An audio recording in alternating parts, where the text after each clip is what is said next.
16 years of treating me like a burden for being an oops baby. And mom and dad's mistake, my parents, and older siblings now wants to enslave me into caring for their kids. I, 16 male, have 4 older siblings who are 11 plus years older than me. My parents were done having kids after 4. My dad even got a vasectomy. But 6 years later, my mom found out she was pregnant with me. She was 13 weeks along when they found out, and I was always told that if they'd known earlier, they would have aborted me. My siblings hated that my parents had another kid.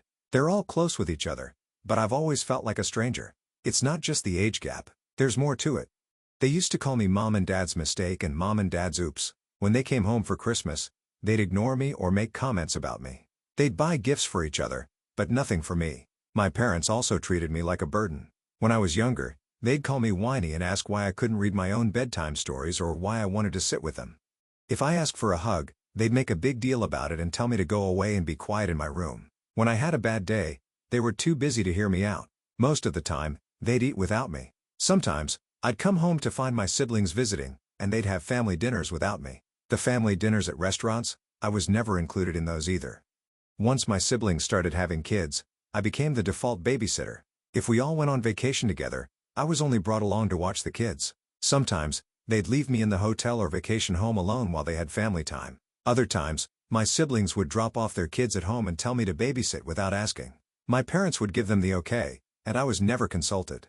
To answer a question I know people might ask, yes, I'm both of my parents' biological child. That's been 100% confirmed. The issue is that I came along when they were done having kids, and they resent me for it. My siblings never wanted me either. I've tried talking to my parents and siblings about how I feel, but they always brush me off. I've never tried writing a letter because I know it wouldn't make a difference. I'm not going to pour my heart out just for them to ignore it or throw it away. Recently, I got so fed up. I've been spending more time at my girlfriend's house, hanging out with her family. I also started staying there whenever I thought my family might try to rope me into babysitting. On Saturday, they wanted to have a family night out and drop the kids off at our house, but I wasn't home. My mom called and told me to come home and babysit. I told her to let everyone know they couldn't use me as a free childcare while treating me like crap for being an unwanted pregnancy. I said I had no say in being born and wasn't going to let them do this to me anymore. Their reaction wasn't pretty, but I've stood my ground, and it's pissing them off. Am I the a-hole? Now for the top comments. You sound like an affair baby and everyone knows but you. I'm sorry, bro. I'm not. They did a DNA test. I'm their biological kid, not the a-hole. Print up a fee schedule and include payment required in advance of services. Let's see how that goes. I agree with you. OP, you're definitely not the a-hole here. Setting boundaries with your family is completely valid, especially when they're using you for childcare without any consideration for your own needs. It's okay to stand up for yourself and seek healthier relationships, even if it means distancing yourself from toxic behavior. It's frustrating that Op's family has made him feel like a burden for simply existing. Stand your ground, Opie. Opie, can you call CPS regarding your parents' behavior? Do you have any grandparents or uncle or auntie near you with whom you can talk about your parents' behavior? I don't think CPS would do anything since I'm not physically abused or starved. Maybe when I was younger, they could have because I was left home alone more than I think they should have. But I don't know if that would have helped. My grandparents are all gone, and we're not close to any aunts or uncles. The last time I saw any of them, I was a lot younger, so that's not really an option. Next story. Am I the a-hole for not giving my relatives free legal services as a lawyer because they've always treated me as the black sheep?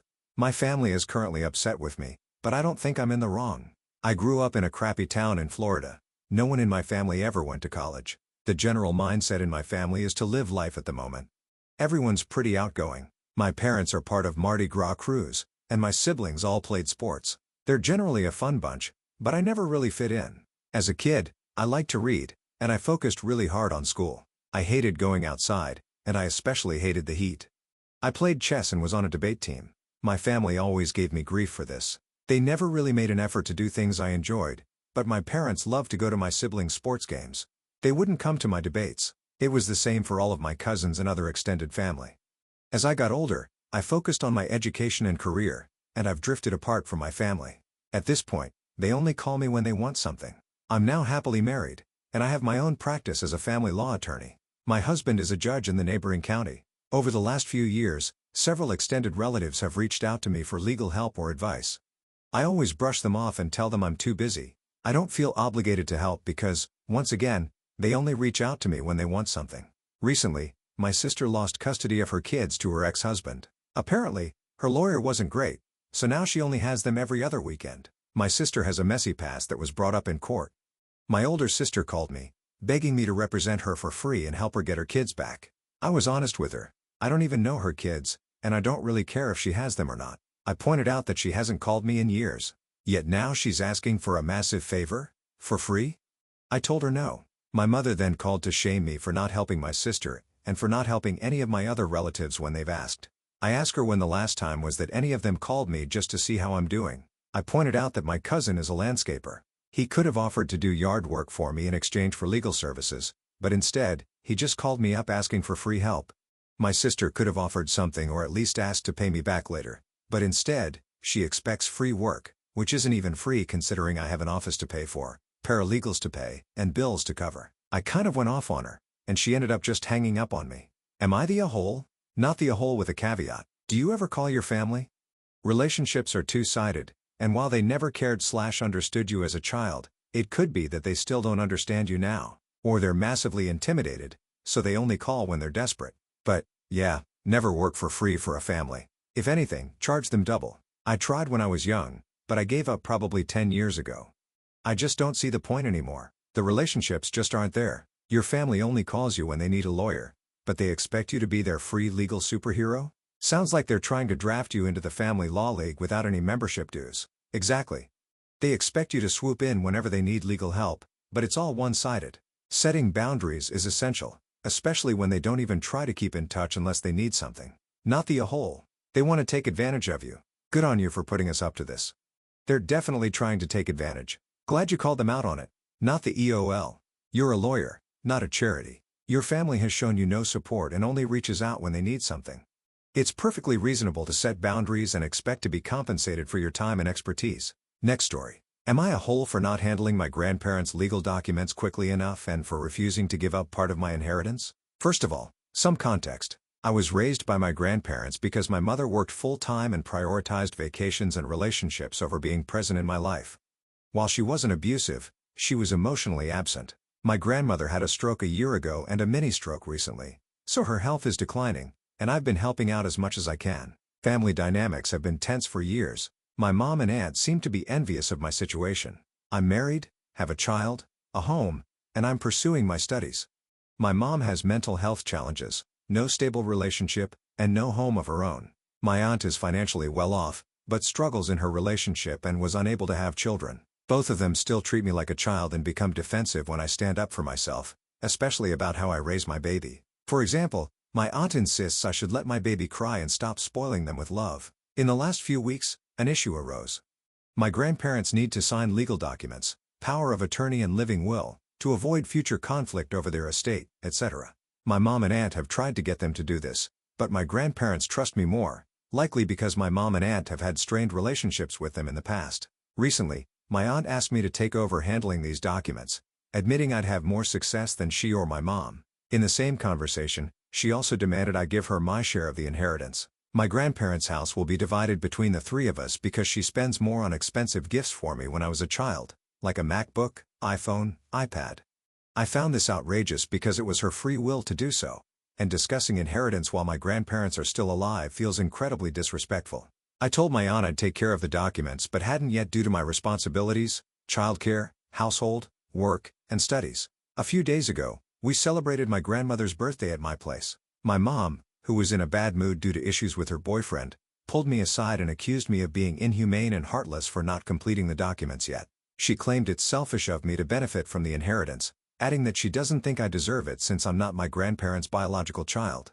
I told her that was nonsense. My grandparents raised me as their own, and I care about their happiness and well-being more than any inheritance. I also pointed out that she's in no position to judge given that she relies on my grandparents for food. She visits 3 to 4 times a week, eats their food, and never contributes anything like groceries or cooking. This led to her calling me a bitch, crying, and calling my aunt to complain. I haven't spoken to her since. We rarely talk anyway, about once every 2 weeks. Yesterday, I printed documents for my grandparents and explained everything to them. We plan to complete them together this weekend. When I told them about the situation, they were shocked and upset about how I've been treated. They've now decided to list me in the documents because they trust me the most. My mom and aunt clearly have unresolved issues. But am I wrong for standing up for myself and refusing to give up my share of the inheritance? Was I out of line for not prioritizing the documents earlier even though I've now taken steps to complete them? Am I the asshole in this whole conflict? Now for the top comments. If I were your grandparents, their behavior would have been writing them out of the will, or at least giving you half and letting them split the other half. After your grandparents are gone and the estate is settled, I'd likely go no contact with your mom and your aunt. My granddad is actually thinking about it. He's pretty mad after all, but I don't know if that's the right thing to do. I advised him not to because even though my grandparents are pretty wealthy, my grandma loves to spend money, and my aunt has lent them quite some amount. So I think it's fair she inherits something. The one thing your grandparents forgot to teach you was to have a freaking backbone. So not the a hole, but some advice? Take the paperwork to a lawyer.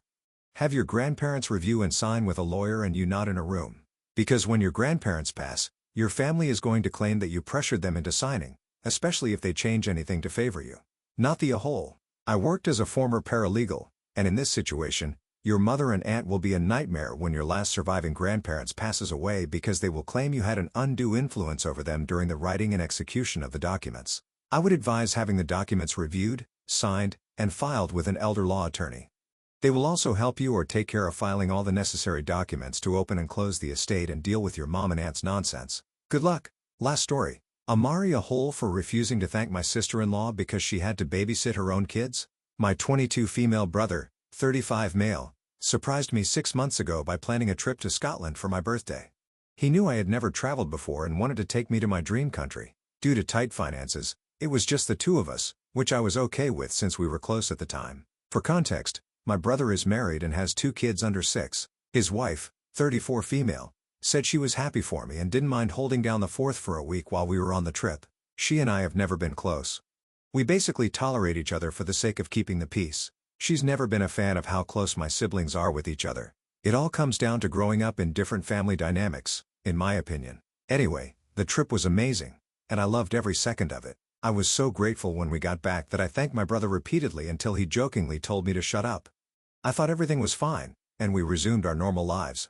Imagine my surprise when 3 days after returning, I received a text from my sister-in-law berating me and calling me rude and ungrateful because I didn't thank her for babysitting on her own and doing everything around the house for a whole week while I had fun with her husband. Her exact words. I was flabbergasted. This is the same woman who smiled and told me to have fun on my trip. Now, she's berating me for not thanking her for doing me a favor by taking care of her own kids for a week? Am I crazy? Or is that totally irrational and just weird? I told her I didn't see taking care of her own children as babysitting or doing someone else a favor. She blew up at me, calling me a terrible and grateful brat and claiming I never show appreciation for anything. I was so confused by all of this. I called my brother, but he doubled down and told me that the trip wouldn't have been possible if she hadn't volunteered to take care of their kids so we could have fun and that I should be thanking her for it. I still don't understand why I need to thank a mother for taking care of their own kids. But to keep the peace, I told her thanks for doing it. She decided I wasn't being sincere and convinced my brother to go low contact with me. My siblings said, "Mom are just as confused, but keep telling me to bite my tongue and not stir the pot further." I'm hurt and confused. My relationship with my brother has been strained since, and it's taking a toll on me. I just need outside opinions because I'm genuinely confused about whether or not I'm the a-hole in this whole mess. Edit. I can't reply to everyone, so let me clear up a few things I should have included. 1. They do not share finances. She has never spent any money on anything related to me. Also, last year, she took a trip abroad with her siblings, and I don't know if her siblings thanked my brother for watching their kids. 2. By tight finances, I meant my brother paid for the trip out of his own pocket and couldn't afford to take anyone else with us. This trip was a birthday gift, not a family trip, so no one else expected to join. 3. I did thank them both when I first told about the trip, and I asked my brother if it was okay for us to go. He assured me everything was set, and I just needed to have fun. I later learned she didn't contribute anything to the trip and said she wouldn't have wanted to go with me anyway. Hope this clears some things up. Not the a-hole. If anything, your brother should be the one thanking her for taking care of their kids. You're invited on the trip, and it was a gift to you. I've never been thanked for watching my own kids. While I understand that taking care of young children is a lot of work, she agreed to do it so you could go. I don't think you're in a hole here. She volunteered to watch her own kids so you could go. It's not something you should be expected to thank her for. The trip was a gift for you and she shouldn't be acting like it's a favor. Not the a-hole. I wouldn't have thought to thank her for watching her own kids, but I would have gotten her a nice gift while on the trip and thanked her for being so kind to let my brother take me on this trip. I think you missed an excellent chance to be gracious. I love this perspective, but I don't know how many people would have figured this out around 21 or 22.